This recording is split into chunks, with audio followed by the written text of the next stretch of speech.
So yes, it is an insight in progress for this.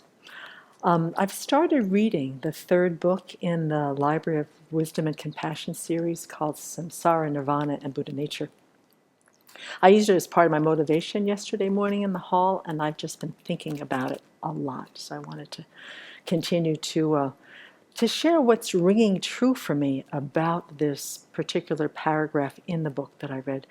In particular, living at the Abbey here. I'd like to keep putting this into how I'm doing here. So the first part of the book really unpacks true dukkha, true origin, true cessation, true path.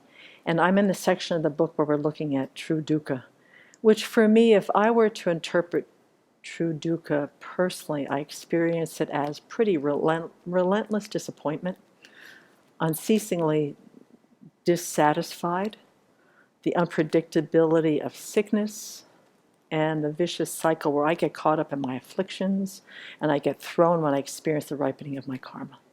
That's for me, that's kind of dukkha in a nutshell. And so I chose to live at the Abbey, and as a result, I chose and have been tiny bit successful in abandoning most of my distractions, most of my self-medication tools, and excuses on how to avoid myself.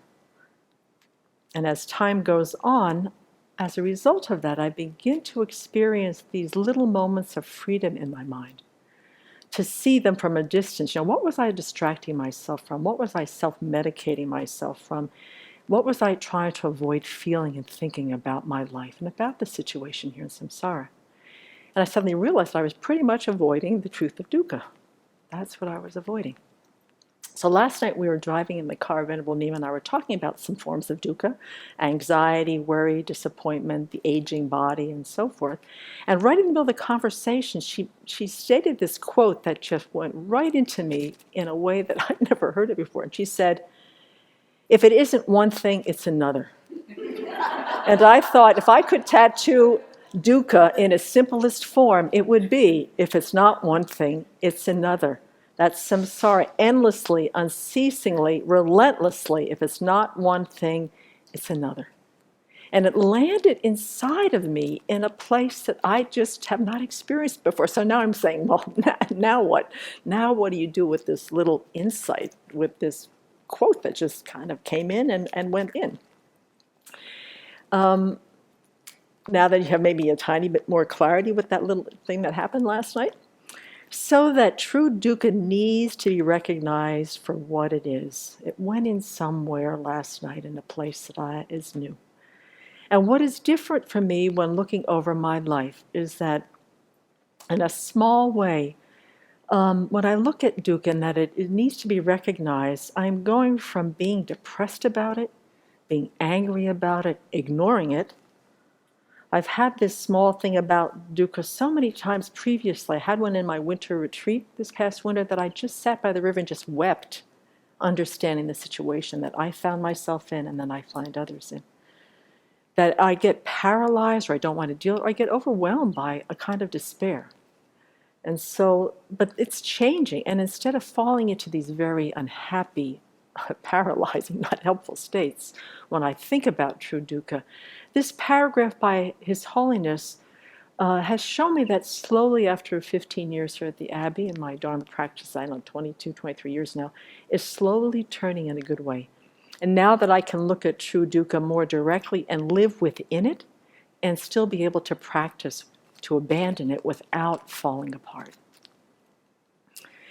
So the first part of this paragraph that I've really been treasuring since a few days ago, with all of this talk about dukkha, we may mistakenly believe that Dharma practitioners must relinquish all of the usual activities that bring them happiness, and instead practice extreme asceticism or self-denial. We may fear that there is no happiness to be experienced until we liberate ourselves or reach nirvana. This is not the case at all. And then His Holiness begins to unpack what we have working for us, tells us what that means, how it can bring us a strong and happy mind so we can look at this untenable situation and not get depressed about it, but to really use it to empower ourselves. So I'll go with the first one of the things that he shared for today. So he first begins with, in fact, it is important to have a happy mind while practicing the Dharma. As we go deeper into practice, we realize that there are many types and levels of happiness and pleasure. Having food, shelter, clothing, medicine, and friends brings us some well-being, enough that we can practice the Dharma without being in dire suffering, which makes it very, very difficult. So when I'm like, this is the beauty of precious human life.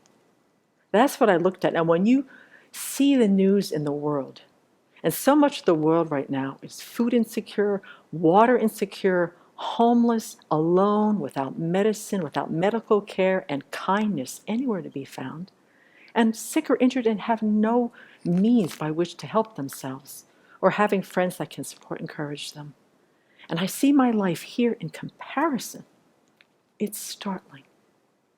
I have everything I need. I have good food. I have well-made clothing. I have comfortable, very well-made shelter. I have good friends. It blows me away and brings me to such a sense of what His Holiness says is well-being, because if it would be so hard for me to practice if I didn't have them. If I didn't have even one of those requisites fulfilled, my mind would be far too distracted to be able to think about what I want to abandon and what I want to cultivate. So the space that I'm beginning to feel when I sit and resonate in what I have going for me to be able to practice the Dharma affords me some space because I'm not afraid of being hungry. If I'm ill, there's amazing medical care. And where I can't function physically or mentally, I pretty much got my wherewithal right now. So it just kind of went in a way that I have not felt it before. And so as we practice more, we discover, this is the second point that His Holiness wanted to make, is that we discover the internal peace arising from living ethically and the pleasant, relaxed feeling that comes from improving our concentration. So by living the Dharma in my life here at the Abbey, I can see that my bad habits, my destructive actions, my speech, my mind have gone way down. Way, way, way down. Living ethically. I sleep better.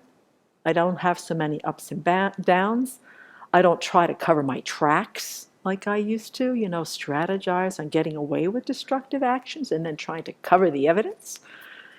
I'm so much more in line with my heart. I can honestly say I have very little concentration when it comes to fostering it for my practice in the hall, but I see an improvement in my focus and practice.